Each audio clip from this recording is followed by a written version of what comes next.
नमस्तेभ्यः ॐ नमस्तेभ्यः ॐ नमस्तेभ्यः नमो अरहन्ताणं नमो सिद्धाणं नमो आयर्याणं नमो वज्रायाणं नमो लोये सवसाहुम् मंगलम भगवान वीरो मंगलम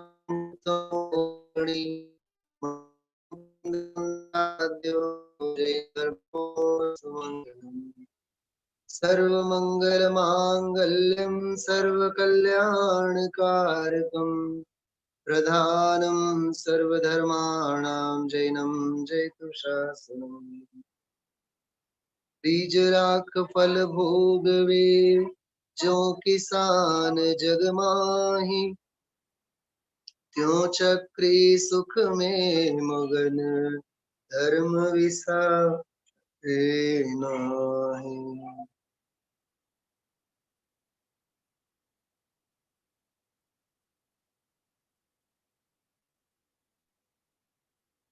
चलिए रात्रि के स्वाध्याय में हम आप लोग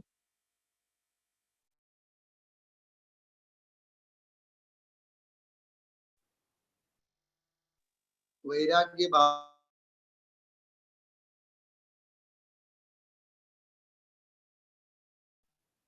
यह काव्य यह पाठ पढ़ रहे हैं बुद्धदास जी की रचना।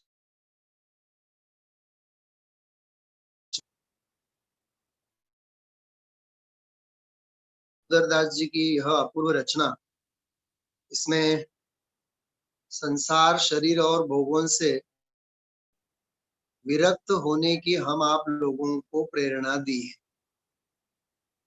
मूल मुद्दा तो यह है,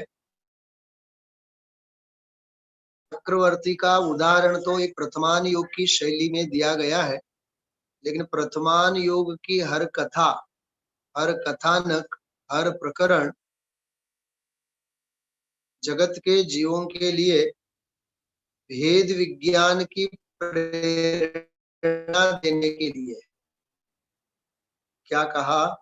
भेद विज्ञान की प्रेरणा देने के लिए है, दूसरा कोई औचित्य नहीं है। ज्ञानियों की साधना, शलाका पुरुषों की आत्म साधना, उनका संयम, उनका पवित्र जीवन, जीवन जीने की उनकी शैली, परम उदासीन परम वैराग्य भाव से धर्म करत संसार सुख, धर्म करत निर्वाण। बराबर? आगे, धर्म पंथ साधे बिना नर तिर्यंच समान। ये है ना काव्य अपन पढ़ते हैं। तो धर्म करते हुए अपनी वैराग्य की परिणति, अपनी ज्ञान की भावना, बराबर, अपना वैराग्य, अपना संयम किस प्रकार बरकरार रखना चाहिए, किस प्रकार अप्रतिहत पुरुषार्थ बने रहना चाहिए, इसकी प्रेरणा हमें महापुरुषों के जीवन से मिलती है। इसलिए प्रथमान योगों को हमें जरूर जरूर निरंतर पढ़ना चाहिए। तो प्रथमान योग कथा कहानी के रूप में तो अपन पढ़ते ही हैं। बड़े बड़े जो पद्म पुराण है, हरिवंश पुराण है, उन पुराण ग्रंथों का भी पठन का एक क्रम परंपरा से समाज में चला आया। मैं आपको बता दूं, आवाज आ रही है बराबर सभी? ओके, प्रज्ञाबेन आवाज આવે છે ને?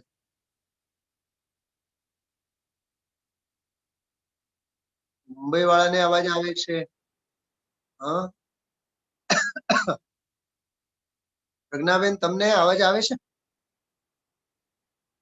નથી આવતો અવાજ? Okay okay. तो एक मंदसौर नाम का गांव है, मंदसौर एमपी में।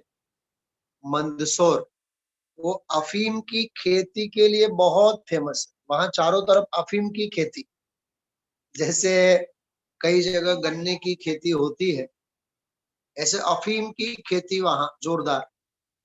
चारों तरफ अफीम ही अफीम। तो वहां एक गांव है, गांव का नाम भड़का। गांव का नाम ही है भड़का। तो वहां हम लोग सिद्ध चक्र मंडल विधान के लिए गए, सिद्ध चक्र मंडल विधान। और मेरे ख्याल से होंगे एक 30-35 घर होंगे अपने मुमुक्षुओं के, जैनों के, दिगंबर जैनियों के 30-35 घर होंगे। तो वहां एक तो ठंड के दिन थे, तो सुबह विदान हो जाता था, लेकिन दोपहर जो है 4 से 5, 4 से 5 में 24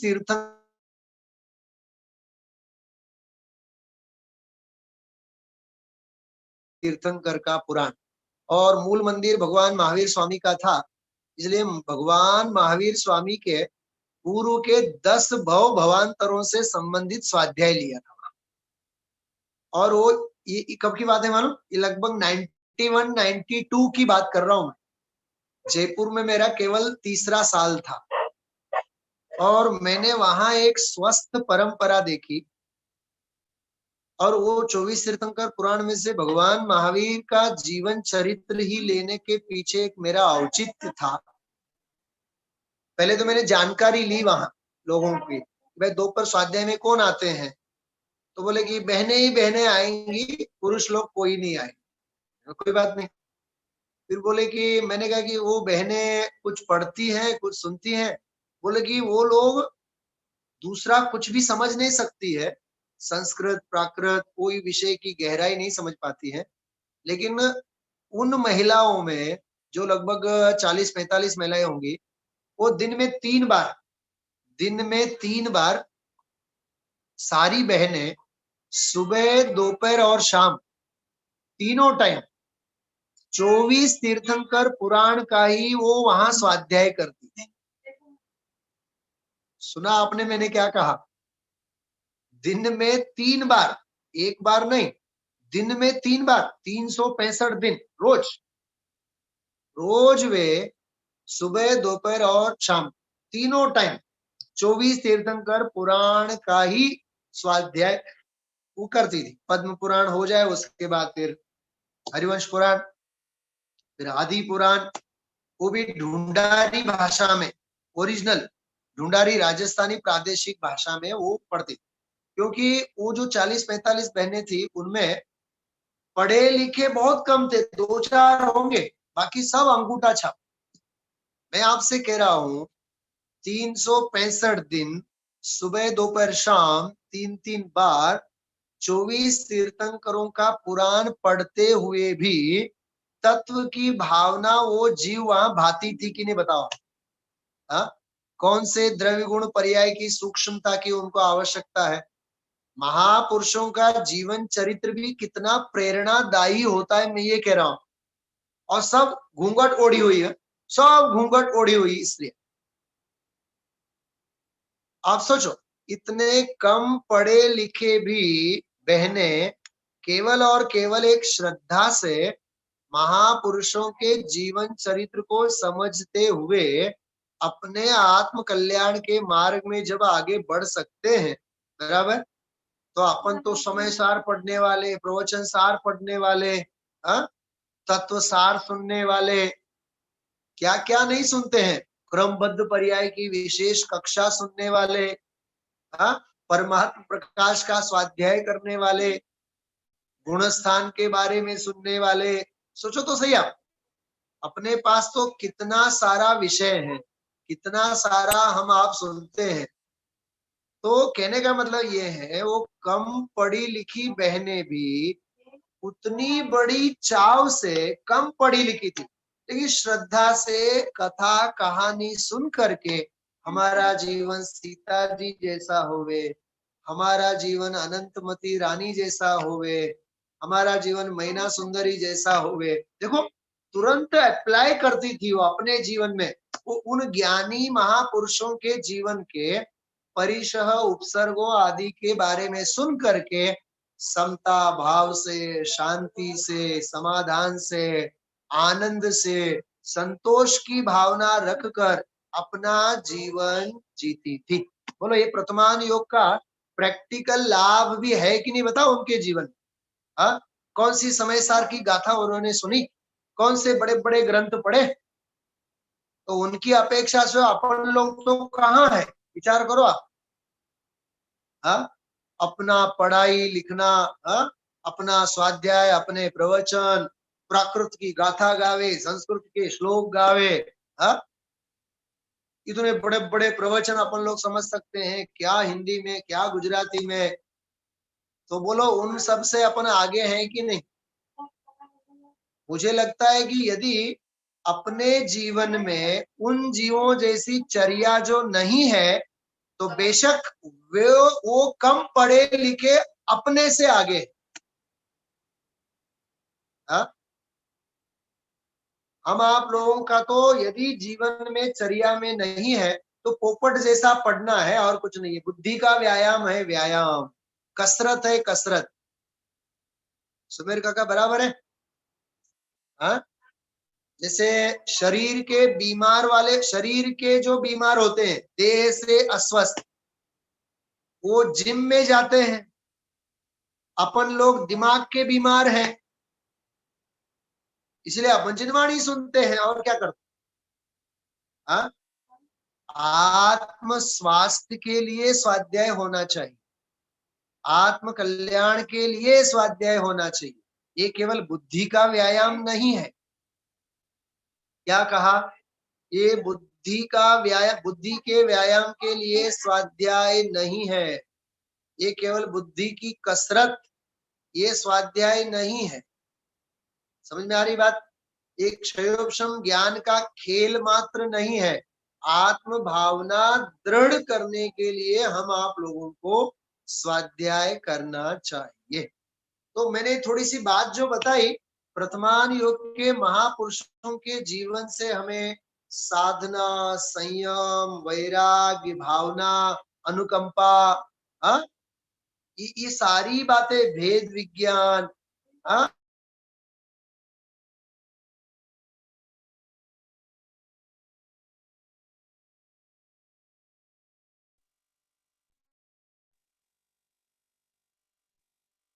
ये सारी बातें हम आप लोगों को सुनने और समझने मिलती।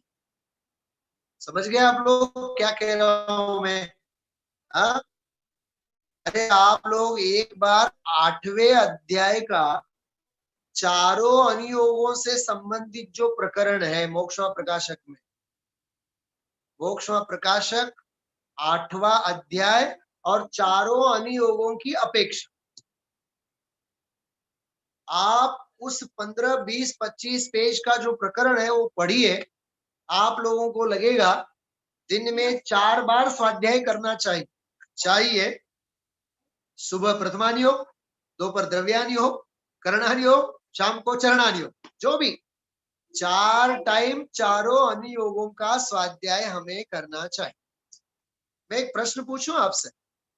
हाँ, प्रज्ञा बेन, एक प्रश्न पूछूं, जवाब आप शो पाको। अच्छा, सोमवारे जे शाक बने ईज मंगलवारे बने नहीं ने, पाकू ने। हाँ, मंगलवारे जे बने ईज बुधवारे बने नहीं, बुधवारे बने ईज गुरुवारे बने कि नहीं। हाँ, सवारे रोटली होय तो सांजे पुडला होय। हाँ, मतलब देखो आप, अपने खान पान में वैविध्य होता है। सुबह की सब्जी शाम को नहीं चलेगी।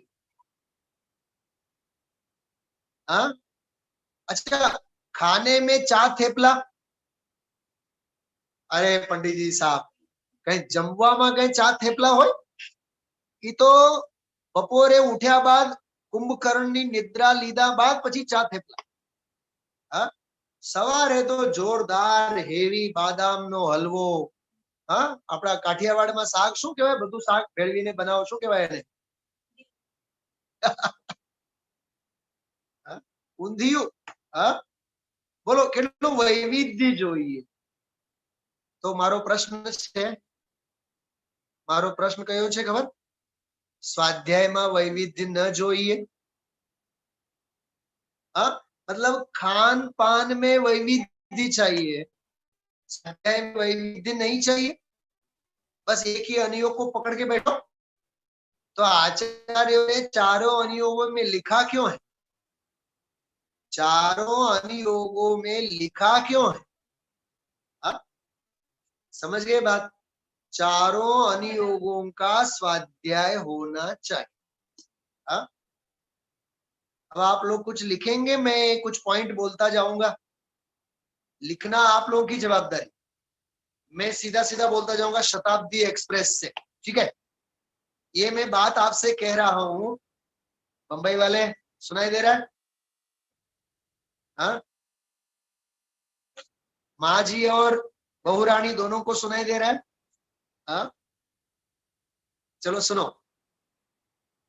श्रीमद जी परम कृपालु देव जो श्रीमद जी राजचंद जी हुए, उन्होंने कहा एक आत्मार्थी के लिए चारों अनुयोगों का स्वाध्याय होना चाहिए। कैसे और कब? महापुरुषों के प्रति यदि महिमा कम हो रही होवे तो हमें प्रथमान योग का स्वाध्याय करना चाहिए। दूसरा पॉइंट, यदि अपने बाह्य जीवन में खान पान आदि में शिथिलता होती होवे तो हमें चरणान योग का स्वाध्याय करना चाहिए। मुझे अच्छा लगेगा पहले आप लोग सुनो, फिर बाद में लिखो। क्या कहा? चलो फिर एक बार रिपीट करता हूं। महापुरुषों के प्रति महिमा कम होती होवे तो हमें प्रथमान योग का स्वाध्याय करना चाहिए। बराबर? यदि बाह्य जीवन में मतलब खान पान उठना बैठना ये सब आ गया, शिथिलता होती होवे तो हमें कौन से अनुयोग का स्वाध्याय करना चाहिए? चरणान योग का स्वाध्याय करना चाहिए। बराबर? अब यदि भेद विज्ञान और मोक्ष मार्ग के प्रति हमारे हृदय में श्रद्धा कम होती होवे तो हमें जरूर द्रव्यान योग का शास्त्र पढ़ना चाहिए। वेद विज्ञान की महिमा के लिए, सम्यक्त की महिमा के लिए। समझ में आ रही बात? तीन अनुयोग हुए, प्रथमान योग, चरणान योग और द्रव्यान योग। अब यदि, अब सुनना, चौथी बात बहुत बढ़िया बात है। यदि अपने पाप का उदय होवे, अपना पाप का उदय होवे और दोष दूसरों के ऊपर देने की आदत होवे तो हमें कर्म सिद्धांत समझने के लिए करणान योग के शास्त्रों को पढ़ना चाहिए। चार अनुयोगों ना समाचार पूरा थया। मैंने कहा था मैं दोबारा नहीं कहूंगा, मुझे उम्मीद है आप लोगों ने लिखा होगा। हाँ, अच्छा मुझे बात समझ में आ रही, बहू रानी ज्यादा पढ़ी हुई है कि माँ जी ज्यादा पढ़ी हुई है? बहू रानी माँ जी के नोटबुक में देख देख के लिखती। चलो खैर, ओके ओके। चारों अनुयोगों की बात समझ में आई आप लोगों को सबको? बहुत सरल है, याद रह जाए ऐसा है। महापुरुषों के प्रति यदि महिमा घटती होवे,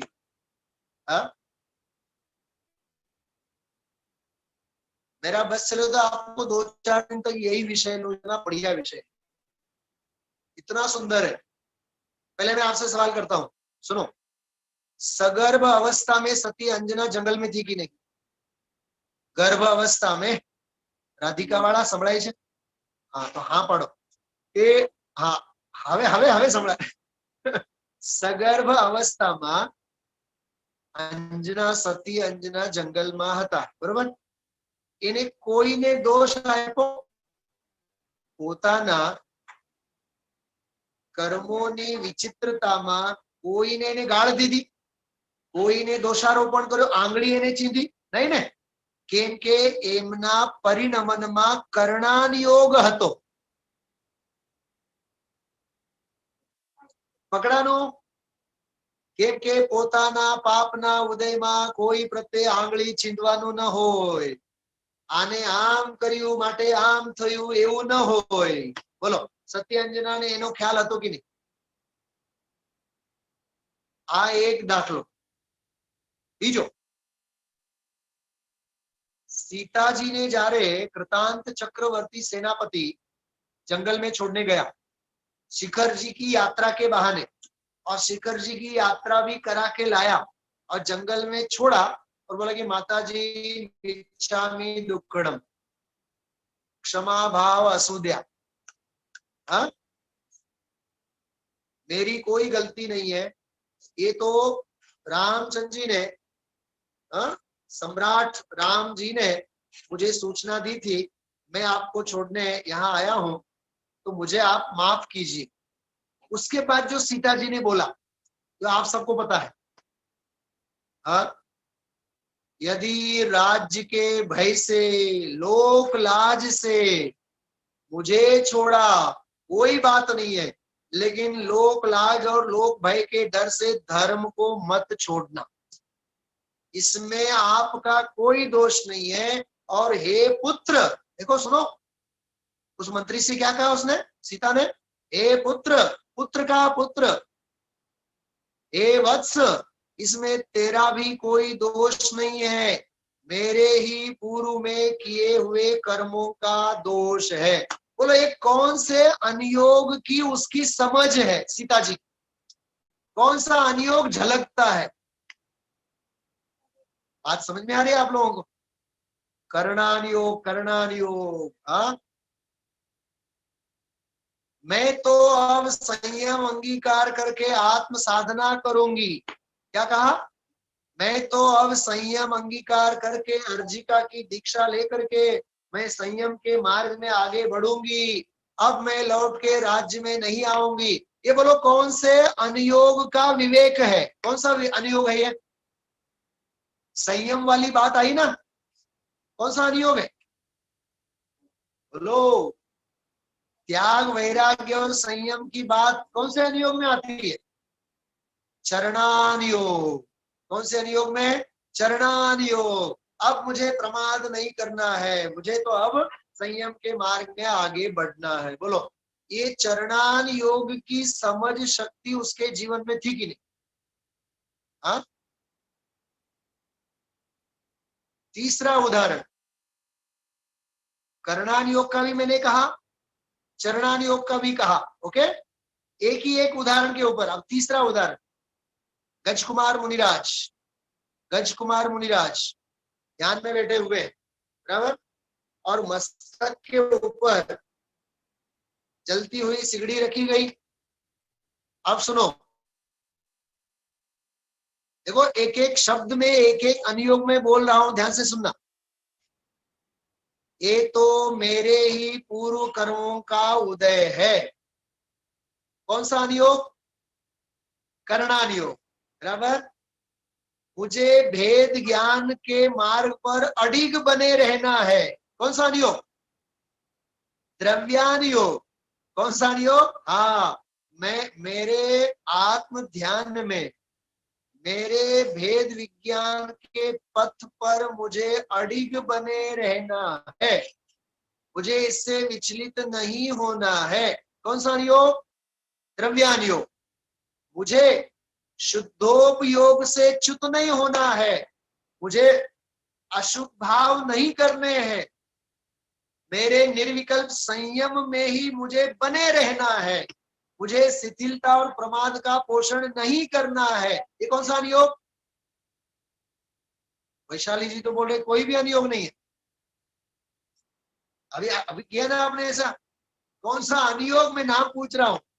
चरणानुयोग। कौन सा अनुयोग? चरणानुयोग। देखो मैंने कहा था एक एक शब्द में अनुयोग बदल जाएंगे। हाँ, मेरे ही पूर्व के कर्मों का उदय है, इसमें किसी का दोष नहीं है। ये कौन से अनुयोग का म्यूचुअल अंडरस्टैंडिंग है? कर्णानुयोग। मुझे भेद विज्ञान के मार्ग में अडिग बने रहना है, सम्यक के पथ पर बने रहना है, आत्म ध्यान में लगे रहना है। कौन सा अनुयोग? द्रव्यानुयोग, बराबर। प्रथमानुयोग नहीं, द्रव्यानुयोग, बराबर। और मुझे संयम के मार्ग में बने रहना है, संयम से।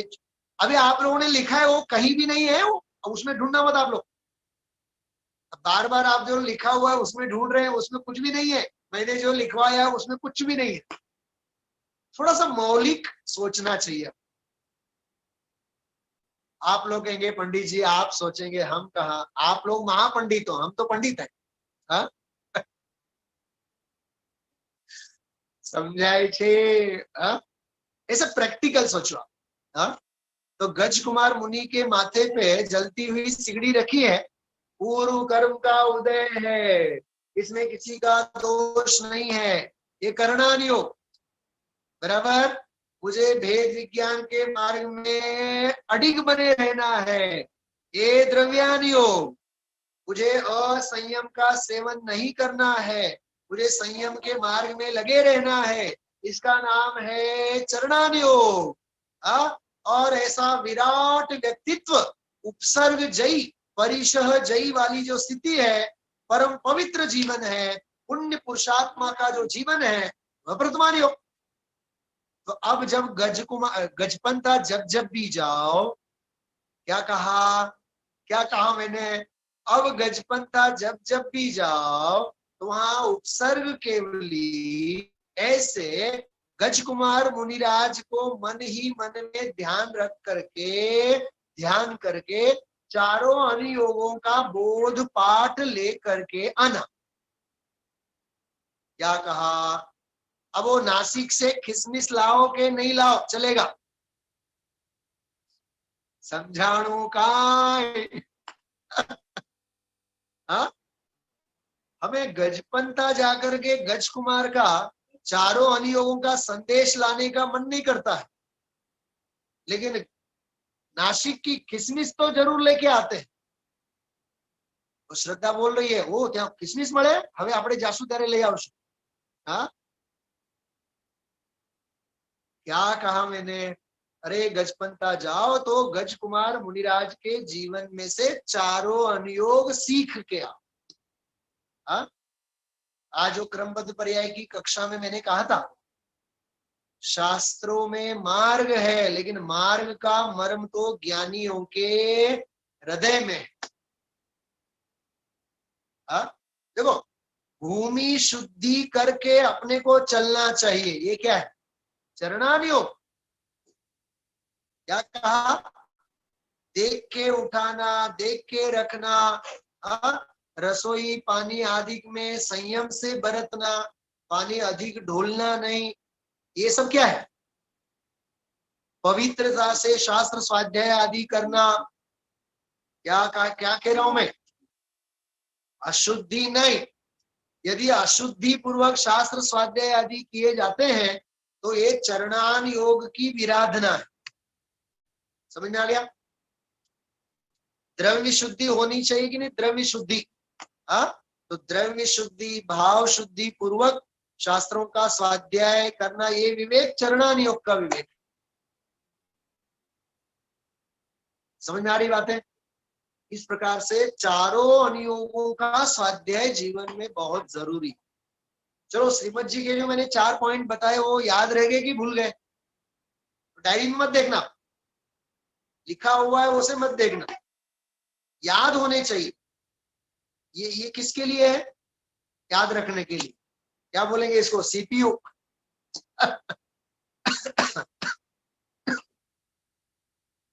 महापुरुषों के जीवन के प्रति यदि अश्रद्धा होती होवे, महिमा कम होती होवे, तो हमें प्रथमान योग के शास्त्र पढ़ने चाहिए। आदि पुराण, उत्तर पुराण, महावीर पुराण, शांतिनाथ पुराण, मल्लीनाथ पुराण, पद्म पुराण, हरिवंश पुराण, बराबर, बोधि समाधि निदान, जैन धर्म की कहानियां, सब प्रथमान योग के ग्रंथों को पढ़ना चाहिए। जीवन में खान पान वाणी विचार वर्तन सब में यदि शिथिलता होती होवे तो कौन से अनुयोग का शास्त्र पढ़ना चाहिए, चरणान योग। कौन सा, चरणान योग। और अपने पाप कर्म के उदय का दोष किसी और के माथे पे अपन मरने लगते हैं, अपने कर्म सिद्धांत का विचार यदि नहीं आता है तो कौन से अनुयोग का स्वाध्याय करना चाहिए, करणान योग, बराबर। और भेद विज्ञान रत्नत्रय रूप मोक्ष मार्ग के प्रति यदि हमारी श्रद्धा ढीली होती होवे, दृढ़ नहीं बनती होवे, वेद विज्ञान की महिमा नहीं आती होवे, रत्नत्रयों की महिमा नहीं आती होवे, तो कौन सा शास्त्र पढ़ना चाहिए, कौन सा अनुयोग पढ़ना चाहिए? द्रव्य। इतना शॉर्ट में मैंने आपको कहा ये चारों अनुयोगों का। एक एक अनुयोग के बारे में 2-2, 3-3 दिन तक स्वाध्याय होना चाहिए। 8, 15, 20 दिन चारों अनुयोगों का जोरदार स्वाध्याय हुए तो हमें ग्रंथों की महिमा आवे, अनुयोगों की महिमा आवे। ये तो मैंने बैकग्राउंड कहा आपको चारों अनुयोगों, और ये भी मैंने इसलिए कहा कि यहाँ जो वज्रनाभि चक्रवर्ती का जो वैराग्य अपन लोग पढ़ रहे हैं, इस वज्रनाभि चक्रवर्ती के वैराग्य में ये प्रथमान योग का दृष्टांत है ना, ये तो महापुरुष का, और यह प्रथमान योग का दृष्टांत है कथा, मात्र कथानक, कथा वस्तु, सुनना, कथा वस्तु प्रथमान योग की है, लेकिन विषय वस्तु द्रव्यान योग की है। क्या कहा मैंने? कुछ समझ में आया? नहीं समझ में आया? देखो, कोई भी छोटी सी स्टोरी अपन पढ़ते हैं। देखो, मैं एक छोटी सी स्टोरी आपको बताता हूँ। बचपन में हम आप लोगों ने एक कहानी पढ़ी है, जैसे कौवा कहीं जंगल में पेड़ के ऊपर बैठा हुआ है, उसे लगी है प्यास, बराबर, और उसको दूर में रखा हुआ एक घड़ा दिखता है, सुनिए ना कहानी, और वहां जाकर के उड़ करके चला जाता है।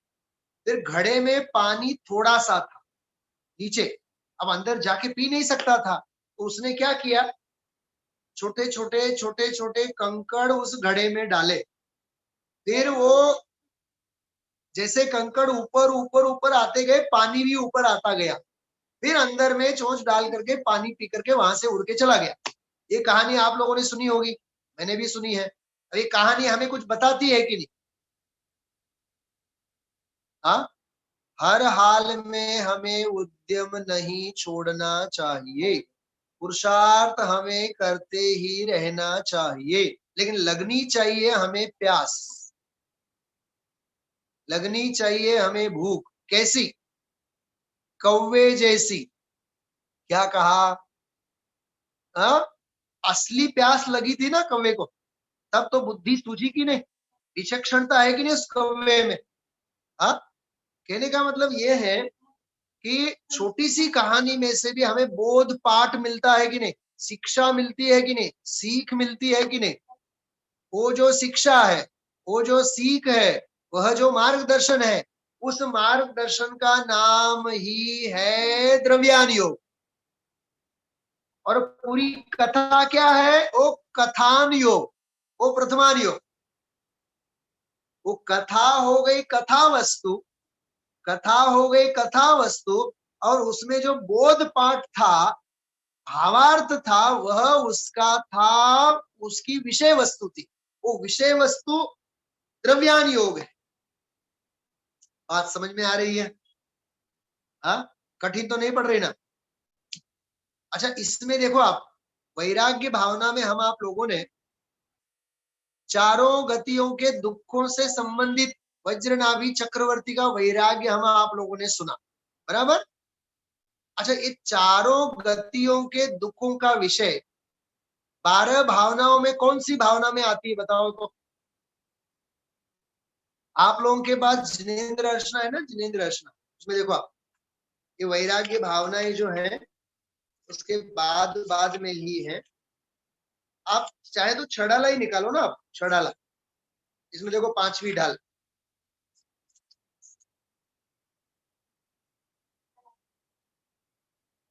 पांचवी ढाल में पांचवा छंद देखो आप, 269 पेज है, 269, जिनेन्द्र अर्चना 269, उसमें पांचवा छंद देखो, चहुंगति दुख जीव भरे हैं, परिवर्तन सब विधि संसार असारा, या में सुख नाही लगारा। ये पंक्ति तो सबको लगभग याद है। इसमें कौन सी भावना है? संसार भावना। कौन सी भावना है? संसार भावना। चारों गति रूप संसार में दुख ही दुख है और कुछ भी नहीं है। ठीक है, चलो इसको बंद करो।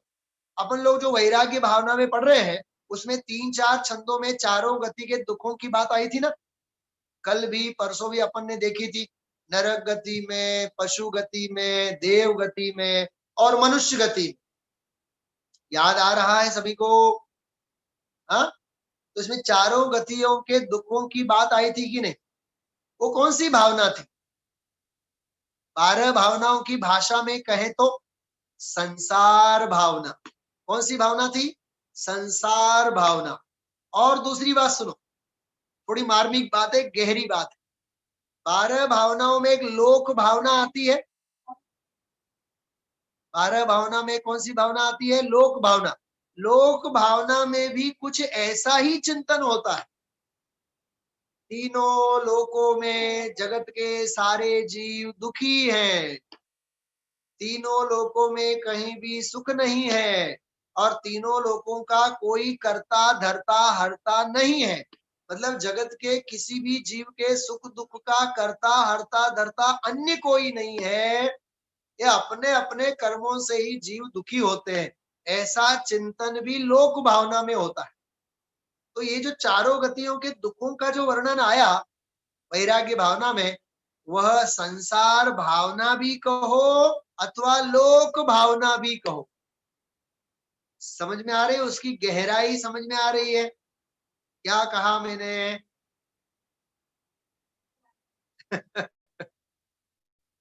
ऐसा ऐसा गहन चिंतन करना चाहिए। तो बोलो, ये 2-4 दिन में नहीं होगा, ये 6 महीने में पूरा होगा वैराग्य भावना। 6 महीने लगेंगे उसको। हाँ, समझाए छे? समझ में आ रही बातें? ये है कि नहीं उसमें? ये संसार भावना का चिंतन है कि नहीं? ये लोक भावना का चिंतन है कि नहीं? अच्छा, दूसरी बात, थोड़ी सी और गहरी बात। तैयार हैं आप लोग सुनने के लिए? बंबई वाले तो तैयार हैं? हाँ, राजकोट वाले तैयार हैं? अच्छा, 12 भावना सोचना, सोचना आप लोग। 12 भावनाएं कौन से अनुयोग में आती है? मुख्यता से अनुयोग, अनुयोग 4 अनुयोगों में कौन से अनुयोग का विषय है? कोई कोई तो छत की तरफ देख रहे हैं, छत के ऊपर लिखा हुआ है। हाँ, कौन से अनुयोग का विषय है? जवाब आया हुआ है गलत है। जवाब जो आया है वो गलत है। अब एक एक करके 4 जवाब मत देना। हाँ, देखो मुझे पता है, तुरंत दूसरा अनुयोग का नाम लिख के भेज देंगे। हाँ, फिर मैंने गलत कहा तो तीसरा जवाब आएगा, फिर फटाफट फटाफट चौथा जवाब सब लोग लिख देंगे, हमारा जवाब सही आया। देखो सुमेर काका, आपने जो जवाब लिखा ना, वो जवाब सुनना ध्यान से, वो जवाब गलत नहीं है लेकिन सही भी नहीं है। वो जवाब गलत नहीं है लेकिन सही नहीं है, पूरा सही नहीं है। क्योंकि भावना का जो विषय है, भावना, वो भेद विज्ञान की भावना वाला विषय द्रव्यान योग का विषय। क्या कहा? जितना जो भी भावना प्रधान, भेद विज्ञान प्रधान, रत्नत्रय के चिंतन प्रधान जो विषय है, वह अनुप्रेक्षा, वह भावना, वह द्रव्यान योग का विषय। मूल स्रोत कौन सा अनुयोग है उसका? द्रव्यान योग। लेकिन उसकी उस भावना की जो पद्धति है, रीति है, नीति है, क्रिया है, इसका निरूपण कौन से अनुयोग में होता है? चरणानुयोग में होता है। कॉम्बिनेशन समझ में आया? क्या कहा मैंने? हाँ, वो मूल विषय भावना का द्रव्यान योग का है, लेकिन उसका जो प्रस्तुतिकरण होता है, सामायिक ऐसे करना चाहिए, 12 भावना ऐसी पढ़नी चाहिए, ये जो क्रियाकलाप के माध्यम से उसको जो मढ़ा जाता है, उसका जो प्रेजेंटेशन होता है, वो चरणान योग की स्टाइल में होता है। समझ में आ गई? ये बहुत गहरी गहरी बातें हैं। अपन लोगों को क्या लगता है, प्रथमान योग मतलब कथा कहानी, चरणान योग मतलब क्रिया, लेकिन वो कॉम्बिनेशन कैसा है अंदर, चारों अनुयोगों में कॉम्बिनेशन कैसा है, उसका गहरा चिंतन होना चाहिए। तो अभी जो इसमें 3 छंद हैं चारों गतियों के दुखों से संबंधित, वो संसार भावना के विषय, संसार भावना के साथ साथ लोक भावना के विषय, बराबर। और थोड़ा सा सुनना, इसी को मैं आगे बढ़ाता हूं। जो चारों गतियों के दुखों की चर्चा अपन ने सुनी, तो चारों अनुयोग में कौन से अनुयोग में 4 गति के दुखों का विस्तार से वर्णन आता है?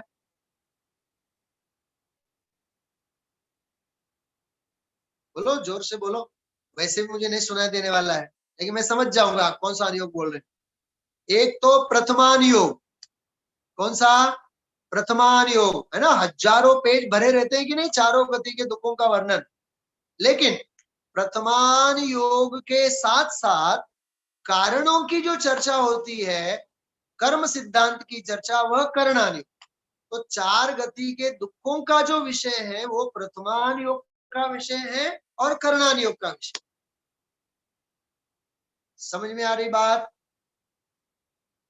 क्योंकि दुखों का सीधा सीधा वर्णन तो कथान योग में तो होता ही है, इसमें तो कोई शंका ही नहीं, लेकिन कारणों की चर्चा आएगी ना, ऐसे भाव किए, ऐसे परिणाम किए, इसलिए उस गति में जीव गया, ये सब कर्म सिद्धांत परक जो चर्चा है, हेतु वाला जो प्रकरण है, वो सब करणान योग का।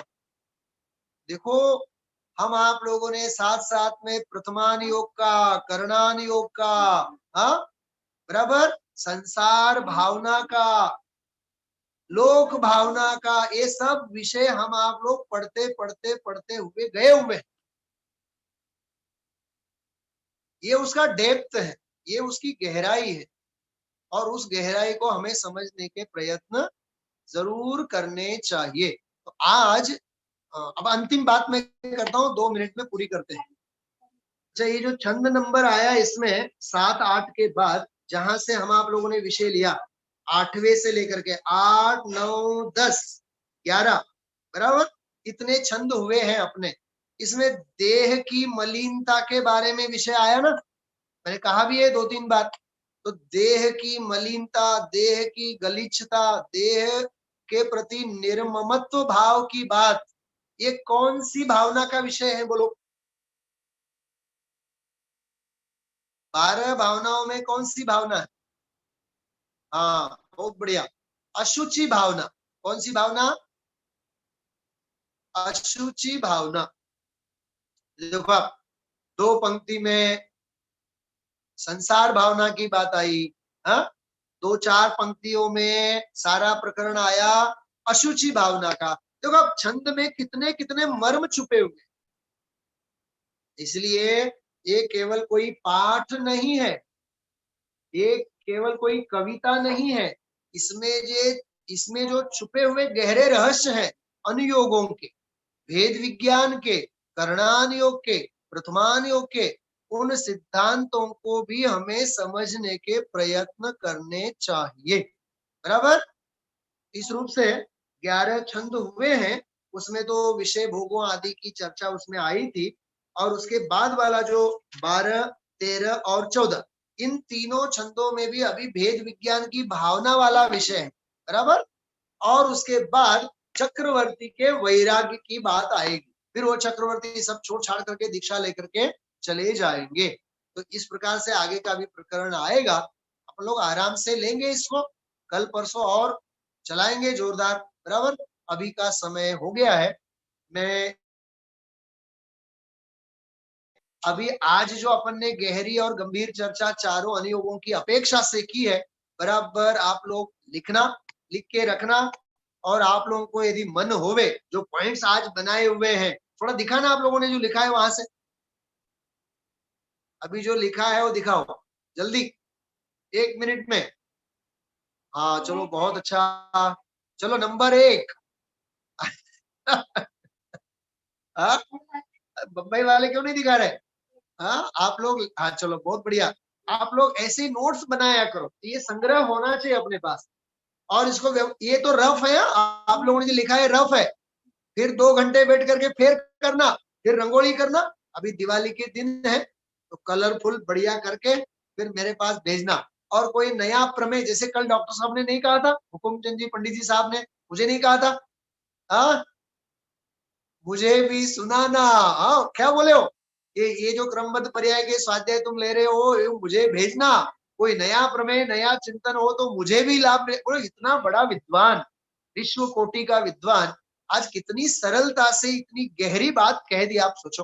हाँ तो आप लोग मुझे भेजेंगे तो मुझे भी खुराक मिलेगी, और आप लोगों के चिंतन में कुछ नया प्रमेय आएगा तो हमें और आनंद आएगा। तो आप लोग मुझे व्यवस्थित पेज को लिख के उसको, अब तो मोबाइल का जमाना है, बढ़िया भेज सकते हैं, स्वागत है। हाँ चावाणी के ज्ञान से सूझे लो कालो, सोवाणी मस्तक नमो सदा देत हूणो। बोली द्वादशांगी जनवाणी माता की जय हो। मिलते हैं कल। हाँ कल की एक सूचना, कल गुरुदेव श्री का प्रवचन होगा 8 से 9। 9 के बाद याद है आप लोगों को अगले रविवार अपन ने कौन सा लिया था ग्रंथ, याद है कि भूल गए? आराधना सार, है ना। 10 छंद हम आप लोगों ने लिए थे, बराबर। सासू माँ बहुरानी की तरफ देख रही है, बहुरानी सासू माँ की तरफ देख रही है। आराधना सार अपन ने लिया था, बराबर। 10 छंद हुए थे, आगे की गाथा अपन लोग कल लेंगे।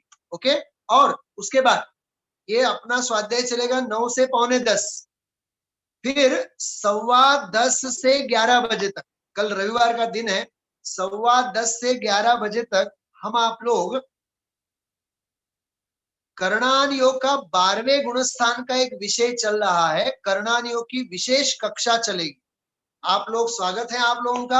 आप लोग यदि लाभ लेना चाहते हैं तो अभी 12वां गुणस्थान चल रहा है उसमें, तो हम लोग 11वें और 12वें गुणस्थान से संबंधित बहुत गहन गंभीर चर्चा है, उसकी चर्चा हम आप लोग 10:15 से 11 बजे तक लेंगे, बराबर। आप सभी का स्वागत है। फिर देखते हैं अनुकूलता होगी तो मध्याह्न की क्रमबद्ध पर्याय की कक्षा लेंगे। उस समय जो अभी आप लोग सुन रहे हैं इसी के ऊपर लेंगे अपन लोग। सुबह जो है यही आईडी और पासवर्ड जो है इसी के ऊपर आप लोग सुबह का स्वाध्याय, सुबह की कक्षा। फिर क्रमबद्ध पर्याय की कक्षा जो चलती है वो जो मेरे पास जो नई आईडी जो मेरी है चैनल जो, उसके ऊपर आप लोग जुड़ सकते। ओके, मिलते हैं। जय जय।